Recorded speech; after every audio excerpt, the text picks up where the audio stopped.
Bueno, acá estamos en la segunda parte de este tema que estamos hablando, que es sobre Argentina, el Mundial, los partidos de Argentina, la mente del deportista, los argentinos. Ahora vamos a hablar sobre el poder de las palabras, de esta idea de sufrimiento, ¿no? De que sí, para ser argentino hay que sufrir, que los argentinos sufren y todo eso. Pero si no viste la parte uno, te invito a que vayas porque me parece súper interesante para que vos te puedas llevar toda esta mirada del deporte a tu vida cotidiana, a lo diario, ¿no? Porque, como les decía en la primera parte, yo antes cuando veía los mundiales, hace 20 años, hace 20 años atrás, mi mirada era como esta, ¿no? La de la varita mágica, la de, uy, mirá este boludo cómo le erró, ¿no? Sin tener en cuenta todo lo que hay detrás. Sobre todo con el fútbol, porque con el fútbol hay una fantasía muy grande. Quizás en otros deportes hemos sido bastante más conscientes del entrenamiento y de todo lo que conlleva, ¿no? Pero como que en el fútbol siempre estuvo esta ilusión de que, varita mágica, oh. Bueno, en fin. Estamos hablando de fútbol porque es lo que más consume el argentino, ¿no? O sea, en otros países se consumen otros deportes. En Argentina existen otros deportes también, ¿sí? A los que quizás no se les presta tanta atención, que estaría bueno que empiece a suceder para que haya como más variedad, ¿no? Sobre todo a la hora de educar a las nuevas generaciones, porque, a ver, estamos muy quemados, chicos, con las redes sociales. Las redes sociales nos quemaron el cerebro. Esto del escroleo, de la cosa rápida. Yo sé que el otro video lo van a ver re pocas personas porque primero no tiene corte, no está editado, es largo. Y viste que acá si en 30 segundos no hiciste el gancho, no, que las reglas del marketing son cada vez peores, pero porque las redes sociales nos consumieron el cerebro. Entonces, sobre todo para aquellos que están siendo madres y padres, ¿no? Que no saben cómo hacer para que el niño no se le queme el cerebro, ¿no? Porque ya los adultos lo tenemos quemado, pero o sea, hemos experimentado otras cosas y podemos volver atrás igual, ¿no? Pero cuando el niño nace con toda esta, con este bombardeo de información, con esta cantidad de imágenes que hay dando vueltas, siempre me acuerdo un profesor que tuve mientras estudiaba artes visuales. Y miren que en ese momento no existían básicamente no existían las redes sociales. Estaba recién empezando Facebook, o sea, más que el Messenger de Hotmail no teníamos. Pero me acuerdo en una clase de diseño gráfico que un profesor nos decía, ¿no? Que nuestros bisabuelos, nuestros ancestros, la, ellos veían la misma cantidad de imágenes, la veían en toda su vida, o sea, en una vida completa veían la misma cantidad de imágenes que nosotros veíamos en un viaje de autopista durante 40 minutos. O sea, vos te subías a la autopista de los carteles de publicidad. Nosotros veíamos la misma cantidad de imágenes en un viaje de 40 minutos que nuestros bisabuelos en toda su vida. Entonces, como esto fue creciendo muy rápido, ¿no? Hay un bombardeo de información, de imágenes y un montón de cosas que hoy por hoy todo es trastorno, ¿no? Trastorno de déficit de atención, todo es trastorno de algo. Las redes sociales juegan un papel muy importante a la hora de generar esas cosas. Entonces yo lo que les voy a decir a aquellos que son padres, ¿sí? Que tienen hijos chicos, sacalo de sacalo de las redes sociales, sacalo el teléfono y ponelo a jugar un deporte. Mándalo a un club a que haga un deporte. Un deporte donde no pueda tocar el celular durante un rato. Un deporte donde pueda generar un espacio de pertenencia, ¿sí? Aunque el pibe no tenga ganas, lo mandás igual. Porque yo creo que lo que justamente va a salvar a las nuevas generaciones de la quemada de cabeza, de la digitalización de todo esto, van a ser los deportes. El colegio, la escuela, por lo menos el formato de escuela que nosotros tenemos en Argentina está totalmente obsoleto. No sirve, no funciona. Esto se sabe hace muchos años atrás, pero muchos años atrás, y se sigue haciendo lo mismo. Entonces, yo creo que lo que va a salvar a las nuevas generaciones de la cabeza quemada por las redes sociales van a ser los deportes. Entonces, hoy te quiero traer toda esta mirada de lo deportivo, más allá de la euforia, del canto, del grito de los goles, todo eso, ¿sí? ¿Qué hay detrás del deporte? Vuelvo, sin el librito del deporte, sino teniendo personas a mi alrededor que me ayudan todos los días a elegir diferente. Ahora, vamos a entrar en el tema de la palabra, pero acá hay una cosa. ¿Por qué hay gente que tiene esa mentalidad y hay gente que no tiene esa mentalidad? Eso se fabrica mucho en la infancia, ¿sí? Muchas cosas tienen que ver con nuestra gestación y nuestro parto, la forma en la que nacemos, porque la forma en la que nacemos va a ser la forma en la que nacemos a las nuevas cosas a lo largo de nuestra vida, ¿sí? Esto, por ejemplo, en mi caso, yo voy a hablar de mi caso, ¿sí? Mi automático siempre es el no puedo, ¿no? Que era lo que les contaba un poco el otro día en las historias. Lo tengo tan automatizado al no puedo, que claro, yo no he sido consciente de eso hasta que he estado practicando deporte. Recuerdo, hace un tiempo, no me acuerdo si fue el año pasado, puede ser el año pasado, cuando estaba aprendiendo a entrar de cabeza en la pileta, yo estaba parada ahí y lo primero que decía era, no puedo, no puedo. Hasta que mi profe me lo marcó. Me dijo, Ceci, ¿tenés el automático? Bueno, no me di cuenta, perdón. Y parada ahí me di cuenta de que mi no puedo tiene que ver con la forma en la que yo nací, con mi parto. Porque cada vez que yo nazco algo nuevo en mi vida, sea laboral, sea de mudanza, sea, lo que sea, no importa, cada vez que yo voy a nacer algo nuevo, mi automático es no puedo. ¿Por qué? Porque mi mamá tuvo 12 horas de trabajo de parto conmigo.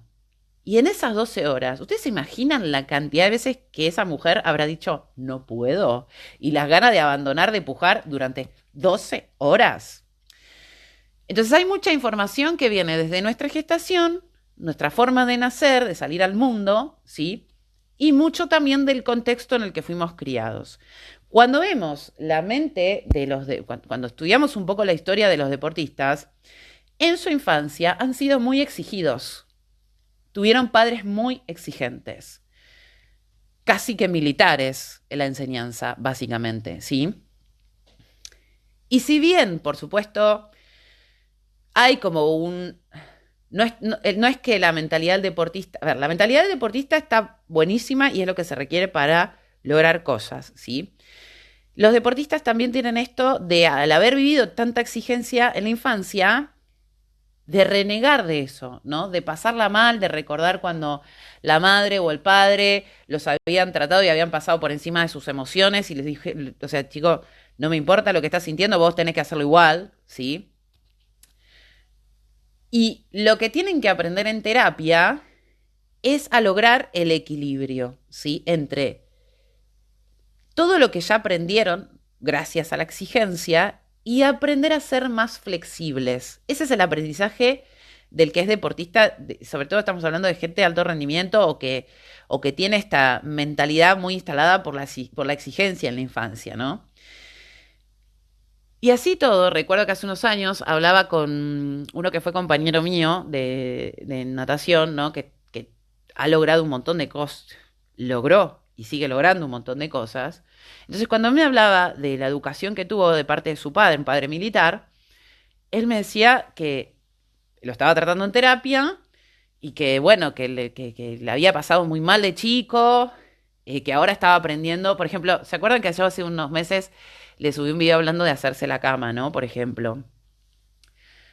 Bueno, él lo que tenía que aprender es a dejar la cama sin hacer, por este nivel de exigencia, ¿sí? Pero no es que él tiene que dejar toda la vida la cama sin hacer, tiene que aprender a ser flexible, a no ponerse ansioso si no es perfecto, ¿sí?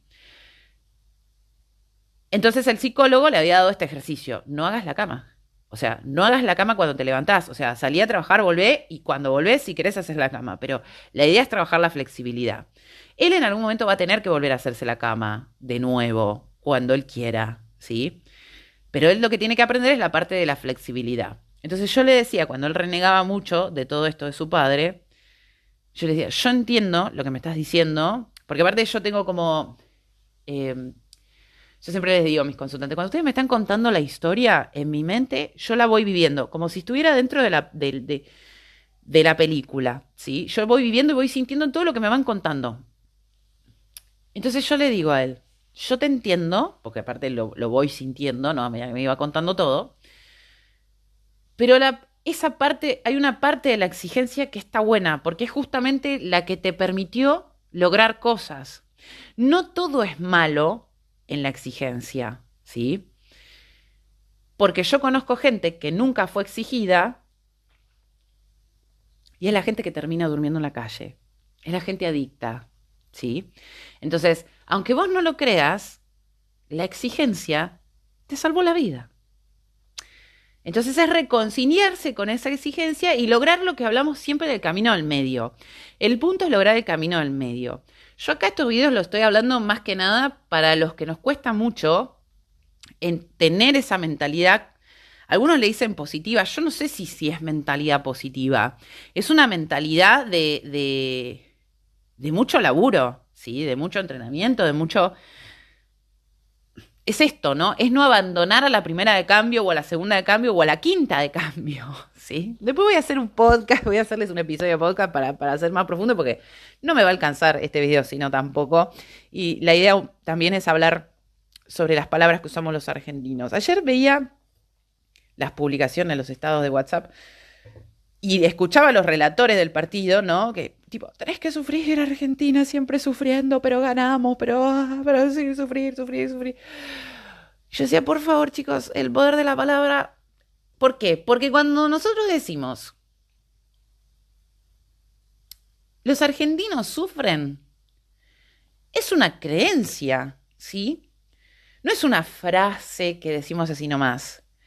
Es una creencia. Si a mí viene un consultante y me dice, no, porque yo tengo que sufrir para lograr las cosas, ya es una creencia. Y es una creencia que a la hora de querer cambiar nuestra vida es limitante. El sufrimiento es una decisión. Yo no estoy diciendo que esto sea fácil, porque lo fácil no tiene gracia, ¿sí? Una cosa es decir, siempre se nos hace difícil, siempre en la difícil la remontamos, que es lo que viene haciendo Argentina, por lo menos en los últimos 2 partidos, que son los que vi, que tiene esto de, como tiene el mindset este del que les hablo, la pueden remontar sobre el final. Pero eso no siempre va a suceder. No siempre la vas a poder remontar sobre el final. De hecho, aparte encima, ahora el próximo partido es contra Inglaterra, que ese partido tiene una connotación emocional para el argentino, donde no es solo un partido del Mundial. Está jugando un montón de emociones históricas por ser contra Inglaterra, ¿sí? Entonces, hay todo un contexto donde si yo digo, para ganar tengo que sufrir, lo que vas a estar declarando, lo que se va a seguir... Ustedes piensen esto. Donde yo miro, donde yo pongo el foco, eso se agranda, se hace cada vez más grande, ¿sí? Entonces, si mi foco está en que el argentino sufre, el sufrimiento se va a hacer cada vez más grande. Una cosa es decir, es difícil, porque sí, las cosas son difíciles, la vida es difícil, chicos, no te vendo color de rosa, no existe la vida color de rosas. La vida es difícil, siempre va a haber cosas que trascender. Pero cuando decimos sufrimiento, es lo que representamos en todas las aristas del argentino. Sufrimiento por la política, sufrimiento por lo económico, sufrimiento... Pare de sufrir, pare de sufrir. Es difícil, sí es difícil, hay que darle un poco más, pero pare de sufrir, porque eso a nivel inconsciente y colectivo se va a seguir representando y es de lo que justamente no queremos salir todos, pero que no sabemos cómo. Bueno, tenemos una pista, dejar de hablar de esa manera. Dejar de poner el foco en el sufrimiento. Decir, ok, esto es difícil. Vamos a ver cómo lo atravesamos. Pero no en el sufrimiento desgarrador. ¿Sí? Porque vuelvo, eso está en el inconsciente colectivo del argentino. Nosotros tenemos que pensar, nosotros tenemos nuestro inconsciente individual, después tenemos el inconsciente familiar y por detrás tenemos el inconsciente colectivo. Obviamente el inconsciente colectivo tiene que ver con la zona en la que nacimos, la cultura en la que estamos, el mundo en el que vivimos. El inconsciente colectivo va a afectar al familiar y por lo tanto va a afectar al individual. ¿Las cosas se pueden poner difíciles? Sí. ¿Las cosas pueden doler? Siempre. Pero no por eso tenemos que sufrir y desgarrarnos.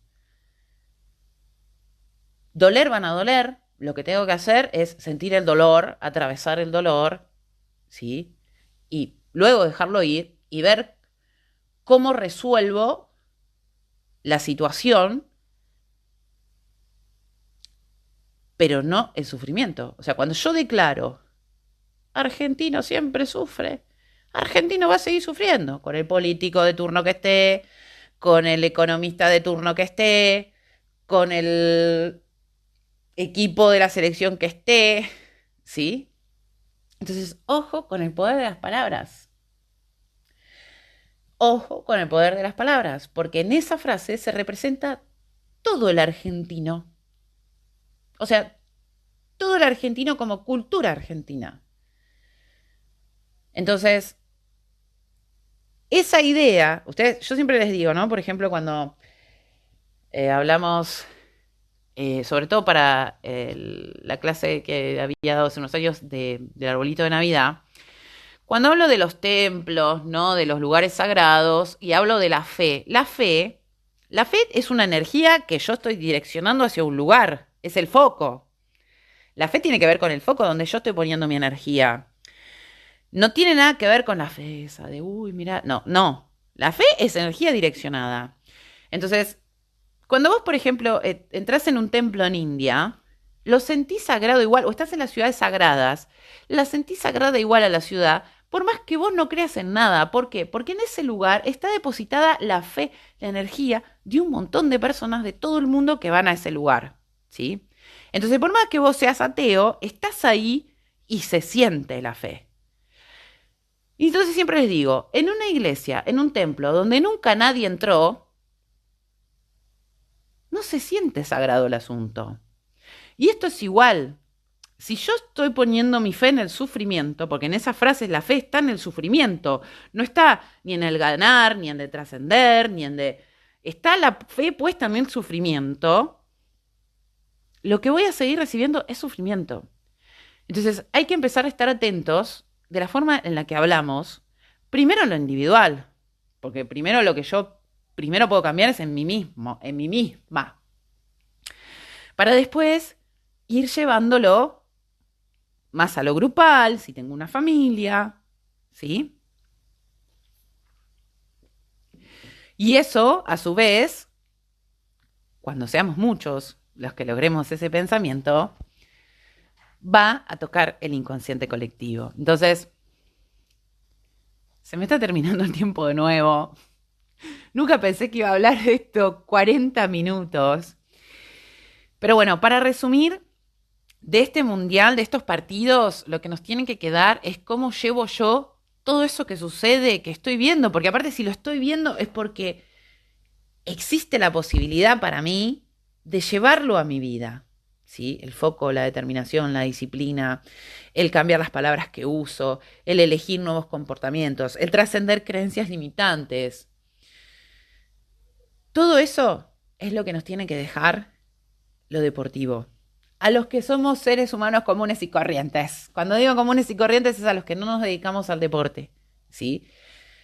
Ya para el próximo año, cuando me haga el curso de coaching deportivo, les cuento a ver qué encuentro. Pero por lo menos esto, que lo vemos reflejado, lo vemos espejado, todos los que vimos el partido, no solo los argentinos, los que vemos los partidos, los que vimos los partidos. Chicos, tráelo a tu vida. Porque el mundial no tiene que ser solamente una distracción, porque también lo es, ¿eh? No tiene que ser una distracción de lo que pasa en el mundo. El mundial tiene que servirte a vos para que puedas transformar tu vida. Gracias por estar ahí y nos encontramos la próxima.